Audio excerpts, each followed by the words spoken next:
we don't respect the other parent, or we diminishing their parent, then we're participating in riba, we're participating in slandering and backbiting.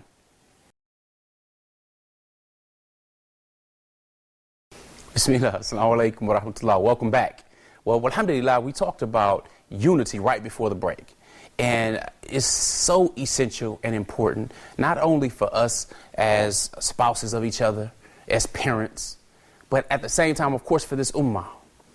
But this ummah starts in the home. It starts with your family. So this is what I mean. If your child comes and asks you something and asks the other parent already and the parent said no, then we can't allow the child to come between and cause conflict. Now, of course, we don't know that the other parent said no. So we may say yes. Child has played us. We can't allow the children to play us. All right? Because they'll do it. They will test our limits. They will test our standards. Okay, Umi said no. Let me go ask Abu. Okay, Dad said no. Let me go ask Mom. Well, we want to make sure we're on the same page. So if something does happen, then we make sure we ask the other party. Hence, that's what sometimes why we say, go ask your mother, or they say go ask your father, or something like that. But when a decision has been made, we should stick to that decision. If we disagree with the decision, let's say, for example, Mom says no. Child comes to me and asks me. I say, did you ask your mother? Yeah. Well, they now are in trouble because they're coming to ask me something where the mother has already told them no. They're trying to cause disunity without knowing the whole concept there. They're trying to just get their way. Okay, but if the mother's already said no, it's improper for the child to come to the other parent to ask. Now, we have to be wise enough to find out if they asked the other parent already. All right, would that make sense? Okay, so it's as simple as just asking, what did the other parent say? If the other parent said no, I have to stick with that. Because now, what happens when you say, you know what, she doesn't know what she's talking about, go ahead. That diminishes the other parent. Now, if you want to say, okay, well, let me talk to her, let me find out, that's great. You say, no, Umi said no, then it's no. Now, you may disagree, but then you just go speak with Umi. You go speak with Mom, why did you say that? I think it should be this. And if you decide to change the situation or change the decision, then now you've done it together. That's unity. That's what we need. It shouldn't be over here. Okay, you have Umi over here, then you have Abu over here, you have the child right in the middle, trying to cause division, trying to play one against the other. They'll do it. Again, it's not some evil, ill intention necessarily from the children, but it's them trying to be persistent in getting their way. And you have to commend them for that. However, when they get of age and they know better, then it's improper. Then it's wrong. And we have to teach that behavior is not going to be allowed, because that's a standard you're not going to cross. You're not going to come in between this relationship. All right? Now, keep in mind, it's the little bitty things that make the big difference. So just as it's a little thing to hug and to kiss your family and your children, let your spouse know you love her and stuff like that, it's a little thing when you allow a child to come between you. Because we understand the shaitan's greatest deed is to break up the husband and wife. Break up the husband and wife. Now, so if the child comes in between, the child can be done with the situation, but now the wife is upset at the husband, or the husband's upset at the wife, that their rules didn't stand. Now it seems like a personal attack, even though that was likely not the intention. But it does diminish the other person, especially when one parent knows the other one disagrees with something or agreed to do something for the child, but this parent doesn't want to. I mean, that's very important. I can't stress it enough. Because then you have other situations where if there's a rule in the home, and it's agreed upon rule, for example, you don't listen to music. All right. Somebody said, the husband says, there's no music going to be in this house. Well, then there shouldn't be music in the house. It shouldn't be no music in the house while the husband's here. And then now with the kids and you boogieing and dancing and getting it in when the husband is gone. Because what does that tell the child? Well, as long as this person isn't here, then we can do this. And what are they going to do? As soon as mom isn't here, we're going to do what we want to do. All right, they're going to imitate that same type of behavior, because what that shows is disrespect for the other parent. Same goes the other way around. I mean, I'm using the husband as a rule, just as an example. So if mother says, this is not going to go down here, or we don't want this to be associated, then it shouldn't be associated. Unless you come together, again, having unity and make a decision, and you let everybody else know about it. Because again, that division starts small. It's just a little crack, but it opens up wide gaps. Then it plants ill seeds and bad feelings for your spouse. Because now we look at as disrespect, though that likely was not the intention. So guard against that. Don't let the child come in between the relationship, pitting one parent against the other. And they do it and it could be, hey, I want some cookies.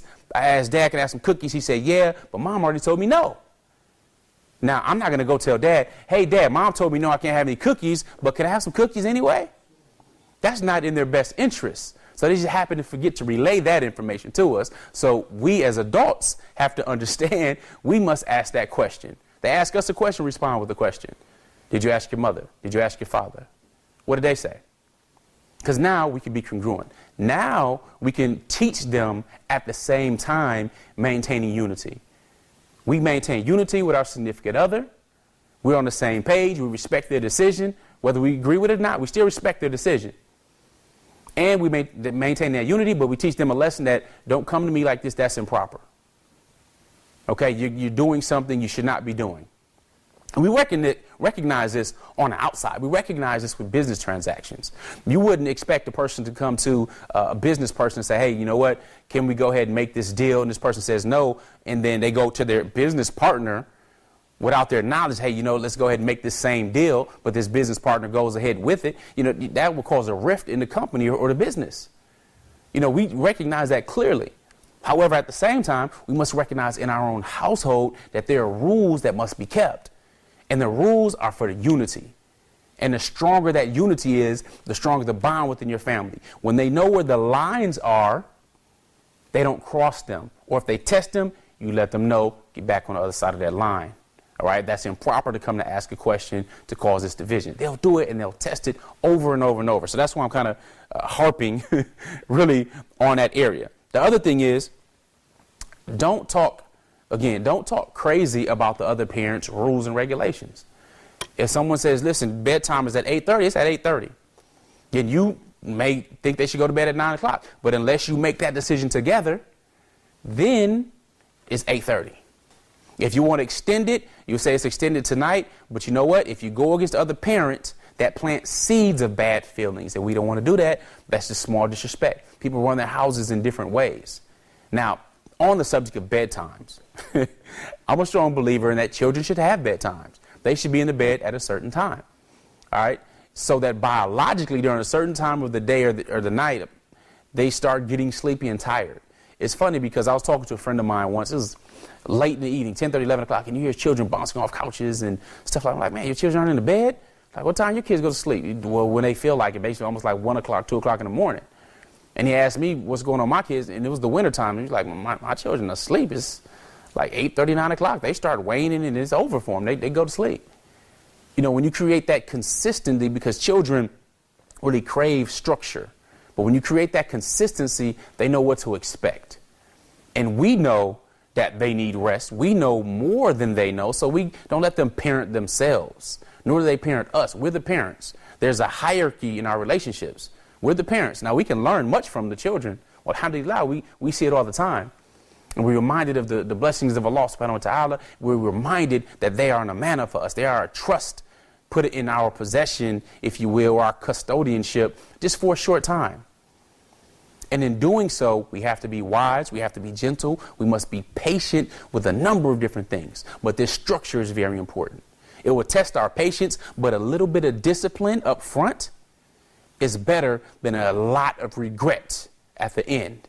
And many of us have heard that an ounce of prevention is better than a pound of cure. An ounce of prevention, doing something up front, doing the little things up front, is way better than a pound of cure. So instead of having a child that goes back and forth and, oh yeah, well, your father I don't know why he does that, or you're talking crazy about him, you know, you're backbiting him or something like that, that still exists within the household, whether something is true or not. So if you're doing that, one, you're disrespecting this child's father or you're disrespecting this child's mother. They still have that natural love that Allah Ta'ala put in their hearts for them, which is not good.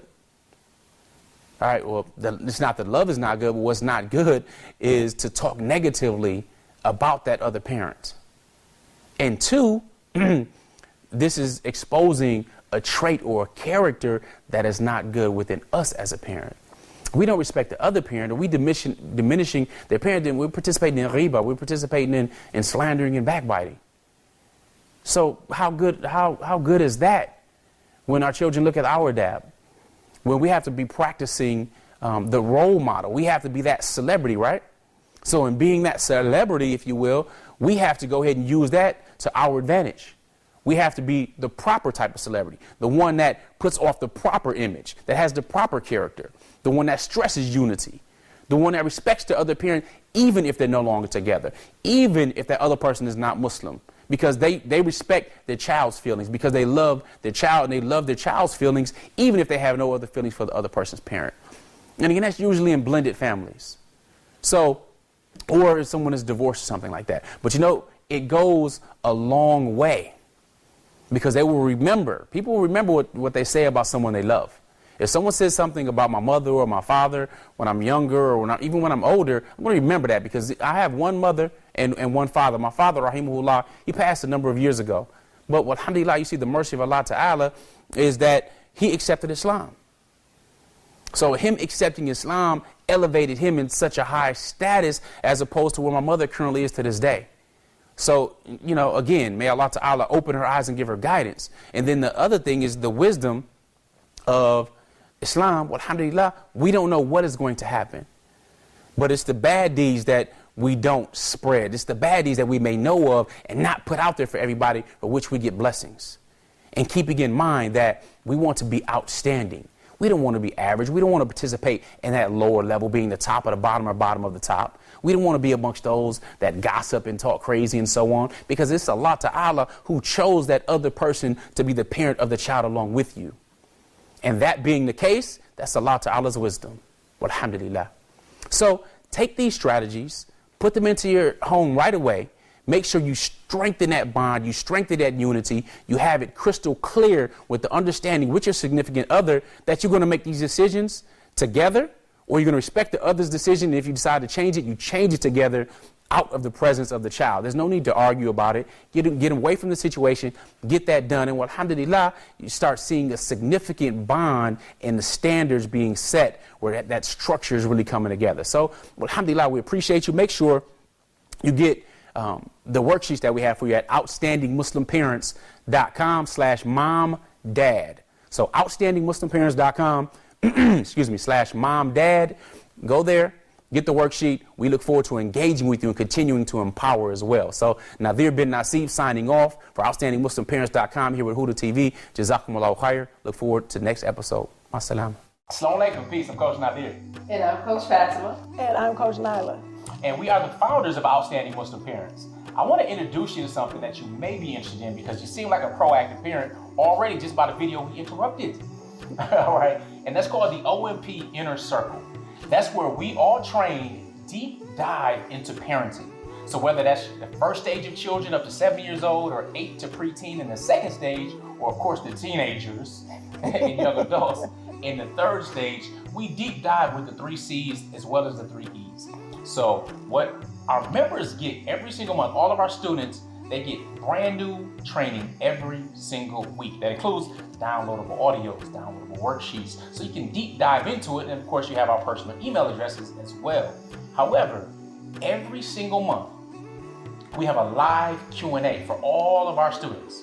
So we go to answer the questions or deal with different challenges and things that they may be dealing with parenting, because we know it's an ongoing struggle.